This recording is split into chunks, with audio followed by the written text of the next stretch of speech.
96వ కీర్తన. యెహోవా మీద కొత్త కీర్తన పాడుడి, సర్వభూజనులారా యెహోవా మీద పాడుడి. యెహోవా మీద పాడుడి, ఆయన నామమును స్తుతించుడి. అనుదినము ఆయన రక్షణ సువార్తను ప్రకటించుడి. అన్యజనులలో ఆయన మహిమను ప్రచురించుడి. సమస్త జనములలో ఆయన ఆశ్చర్య కార్యములను ప్రచురించుడి.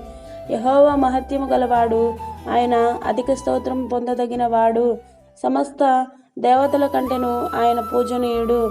జనముల దేవతలందరూ వట్టి విగ్రహములే. యెహోవా ఆకాశ విశాలమును సృజించిన వాడు. ఘనతా ప్రభావములు ఆయన సన్నిధిని ఉన్నవి. బలశౌర్యములు ఆయన పరిశుద్ధ స్థలములో ఉన్నవి. జనముల కుటుంబములారా యెహోవాకు చెల్లించుడి. యెహోవా మహిమ బలములు యెహోవాకు చెల్లించుడి. యెహోవా నామమునకు తగిన మహిమ ఆయనకు చెల్లించుడి.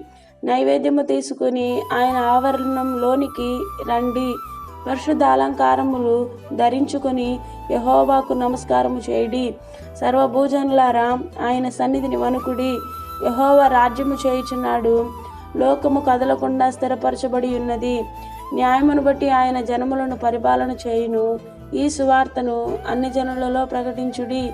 యెహోవా వేంచేయుచున్నాడు. ఆకాశము సంతోషించునుగాక, భూమి ఆనందించునుగాక, సముద్రమును దాని సంపూర్ణతయు ఘోషించునుగాక.